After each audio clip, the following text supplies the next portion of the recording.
Good afternoon. I want to welcome Vice President of Florida down in part of the state where there's a lot of great stuff going on in Broward County. I also want to thank the President for all his support, particularly on some of the travel restrictions that I think have made it easier for us to monitor folks who had been traveling, particularly in parts in Asia. And really appreciate the Vice. This is the second time he's been in Florida just since he's been leading the task force. So we really appreciate his support. As many of you know, Florida had its first two COVID-19 linked fatalities yesterday.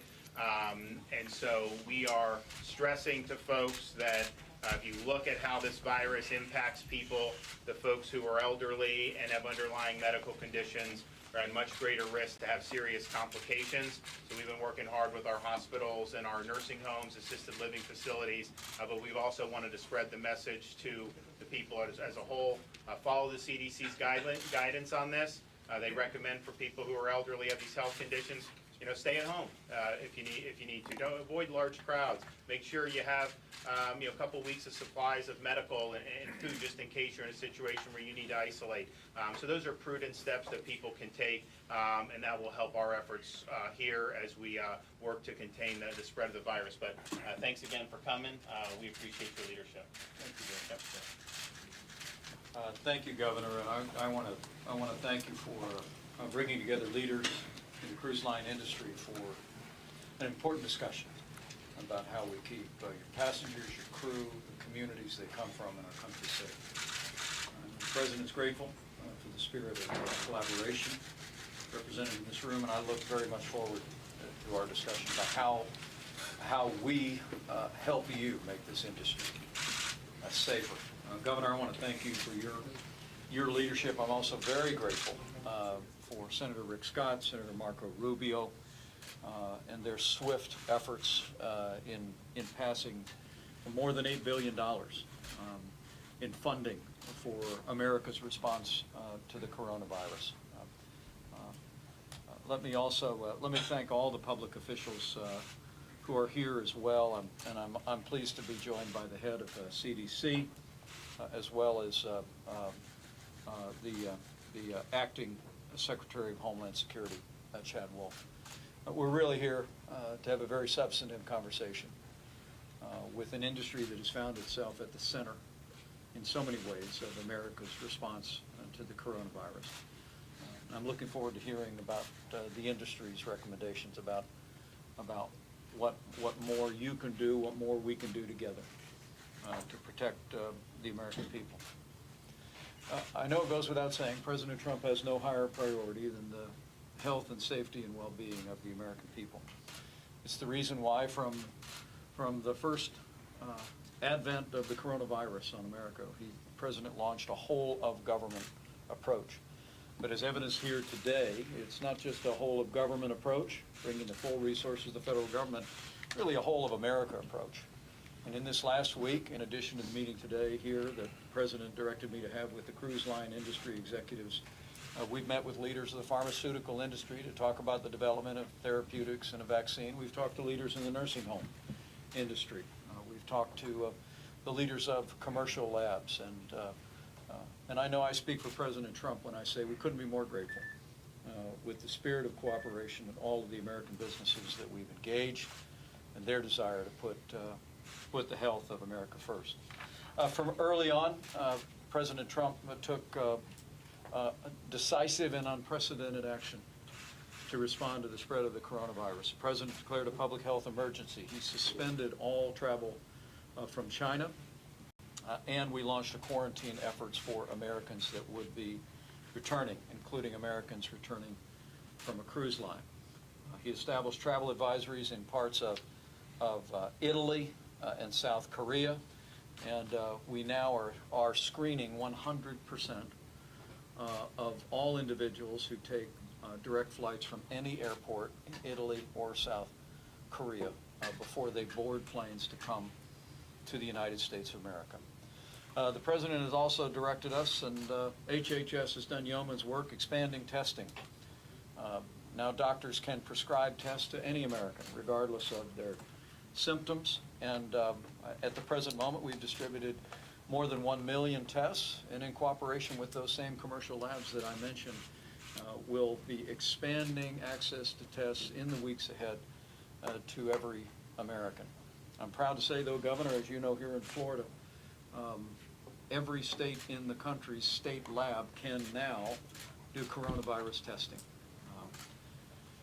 Now let me just speak to the coronavirus itself.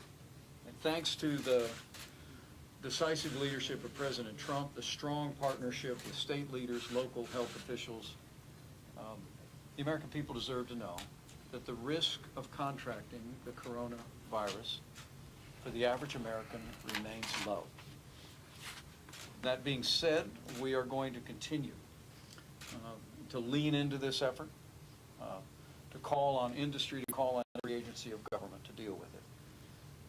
The truth is that for the majority of, or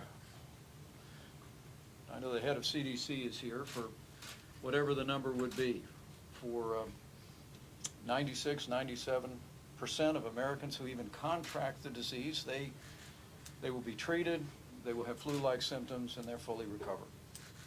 But Governor, I want to thank you for your particular emphasis here in Florida and your focus on our seniors, because people here in Florida deserve to know that our data shows that seniors with serious underlying health conditions are the most vulnerable to serious medical outcomes.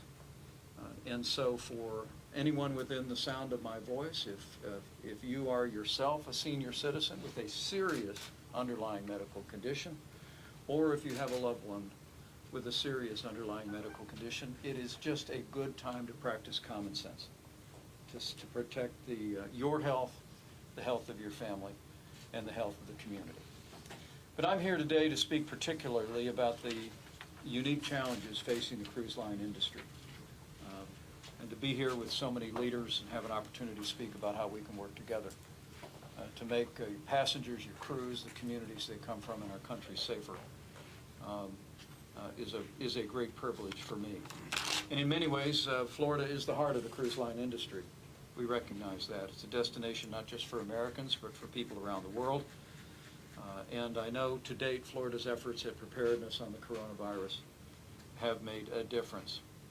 As we've seen in recent weeks, cruise ships have been especially vulnerable to the spread of the coronavirus. Some 49 Americans that we returned home were on the cruise ship Diamond Princess. Cruise ship the Grand Princess, as you all are aware, is, as we speak, moored off the coast of California and has been so since Wednesday night. We have, I'm pleased to report, working closely with the Governor of California and all of our health officials, developed a plan which is being implemented this weekend to bring the ship into a non-commercial port. All passengers and crew will be tested for the coronavirus and quarantined as appropriate. Those that require additional medical attention will also receive it. Let me say again, while the risk to the average American of contracting the coronavirus remains low, it is essential that we find ways to mitigate that risk, to prevent the spread of the coronavirus. And I'm here today on behalf of President Trump to learn ways that this industry, the cruise line industry, can work with our health officials at the federal level, here at the state level, with port authorities, to keep the passengers, communities, and our country safe and healthy. But I want to promise you, under President Trump's leadership, we're going to continue to bring the full resources of the federal government to bear in confronting the spread of the coronavirus. And we look forward to the support and assistance of this industry in particular in the days ahead as we put the health and well-being of America first. So with that, I thank you very much and look forward to our conversation. Adam? Yes. Adam Goldstein, Chairman of the Cruise Lines International Association. Mr. Vice President, Acting Secretary Wolf, Governor, Senators, Mayors, other public officials. Thank you very much for the opportunity to meet. Thank you for the President's leadership on this important public issue. We are here to listen and learn and work with you and your team so we can build on our proven safety record, leverage the first-rate medical facilities that exist on every cruise ship in the fleet, follow our public health protocols where we've worked under the guidance of CDC for at least 50 years, and where most of the materials that guide us are publicly available, most if not all, on our Cruise Industry Association website. Given the significance of travel and tourism, it is critical that Americans keep traveling, and yet we also recognize that this is an unprecedented situation, COVID-19.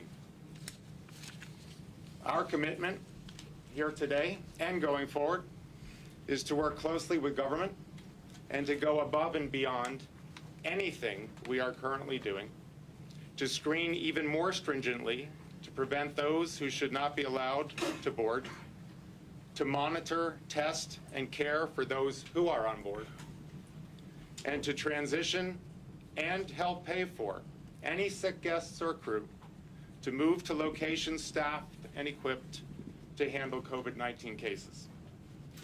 We will work aggressively with government to further develop and strengthen all necessary protocols for prevention, for detection, and for care. Mr. Vice President, we look forward, all of us who are here today, to having the meaningful discussion that you reflected on. Thank you for this opportunity. Thank you, Adam. Anyone else like to offer a word?